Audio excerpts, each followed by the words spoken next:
Hello dear learners. I hope आप लोग बहुत अच्छे होंगे। आज की इस वीडियो में बात करने वाला हूँ फंडामेंटल राइट्स। ये एक इम्पॉर्टेंट टॉपिक है इंडियन पॉलिटी में, क्योंकि इससे हर एक एग्ज़ाम में अधिकतर क्वेश्चंस आते हैं।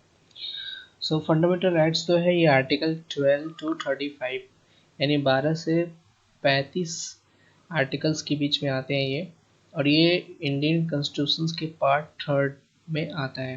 ठीक है, इंडियन कॉन्स्टिट्यूशन के पार्ट थर्ड में आर्टिकल्स 12 to 35 में फंडामेंटल राइट्स की बात की गई है, यानी इंडियन पीपुल जो है उनके लिए क्या क्या फंडामेंटल राइट्स है उसके बारे में ये बात की गई है। ठीक है, आइए देखते हैं नेक्स्ट। सो फंडामेंटल राइट्स होता क्या है? Fundamental rights are the basic human rights enshrined in the constitutions of India, which are guaranteed to all citizens. Fundamental rights एक बोल सकता हूँ बेसिक ह्यूमन राइट्स होती है।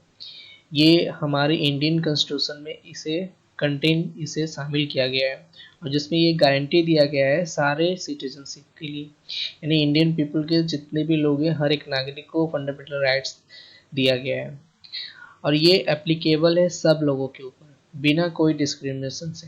डिस्क्रिमिनेशन जो हम करते हैं किसी के रेस, किसी के रिलीजियस, किसी के जेंडर को लेके, किसी के सेक्स को लेके, तो इन सब के ऊपर बिना डिस्क्रिमिनेशन किए हुए फंडामेंटल राइट्स सारे सिटीजन पे एप्लीकेबल होगा।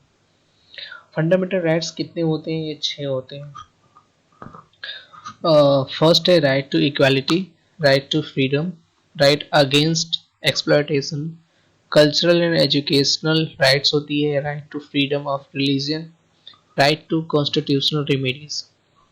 ठीक है, इसके बाद फंडामेंटल राइट्स जो है ये इन्फोर्सिएबल बाय द कोर्ट्स है।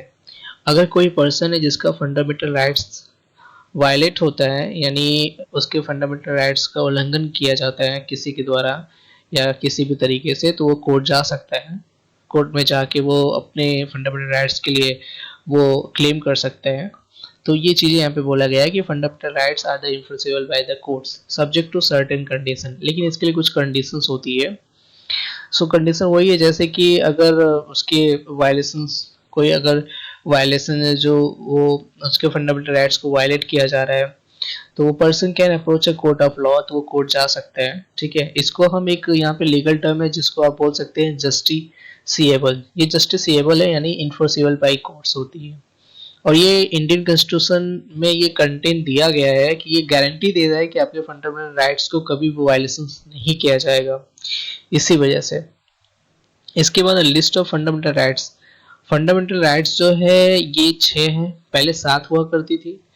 ये 6 फंडामेंटल राइट्स होती है। राइट टू इक्वालिटी, ये आर्टिकल्स 14 to 18 के बीच में है, यानी 14 to 18 तक राइट टू इक्वालिटी की बात की जाती है।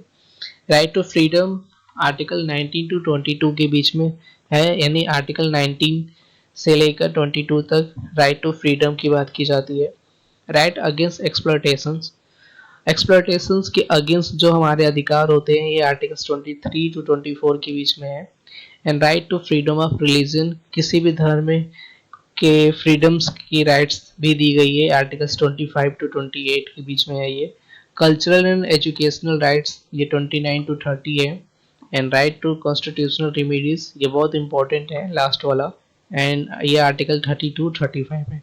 अब यहाँ पे एक आर्टिकल 31 मिसिंग है, मिसिंग नहीं है, उसको डिलीट कर दिया गया है। ये राइट टू प्रॉपर्टी है जो जिसको हटा दिया गया है, और ये क्यों हटाया गया है यहाँ पे देखिए।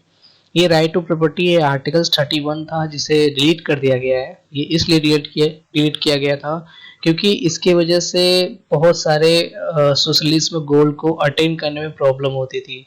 एक्चुअली क्या हुआ, जितने भी सारे वेल्थ मैन हुआ करते थे, जितने पूंजीपति हुआ करते थे, उनके पास बहुत ज़्यादा लैंड रिसोर्स होती थी, तो उस लैंड रिसोर्स को रीडिस्ट्रीब्यूट करने में प्रॉब्लम होती थी, क्योंकि वो हमेशा जाके कोर्ट में केस कर देते थे कि ये मेरा फंडामेंटल राइट्स है, लैंड हमारी फंडामेंटल राइट्स है, लैंड प्रॉपर्टी हमारी फंडामेंटल राइट्स है।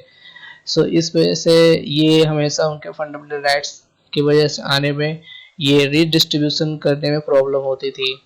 इसीलिए गवर्नमेंट ने इसे क्या किया, 44th कॉन्स्टिट्यूशनल अमेंडमेंट के द्वारा इस राइट टू प्रॉपर्टी को फंडामेंटल राइट से निकाल दिया है, डिलीट कर दिया है। इसलिए ये आर्टिकल 31 अब राइट फंडामेंटल राइट्स में नहीं है। ठीक है, ये एक लीगल राइट्स बन गया है। ये 44th कॉन्स्टिट्यूशनल अमेंडमेंट में ये चीज़ें हटाई गई है। ठीक है, ये क्वेश्चन पूछता भी है, बहुत इंपॉर्टेंट है राइट टू प्रॉपर्टी के लिए। ओके, सो ये बेसिक चीज़ मैंने बताया था फंडामेंटल राइट्स। अभी बहुत सारी चीज़ें मैं धीरे धीरे और सारे वीडियो लेके आऊँगा। Thank you very much.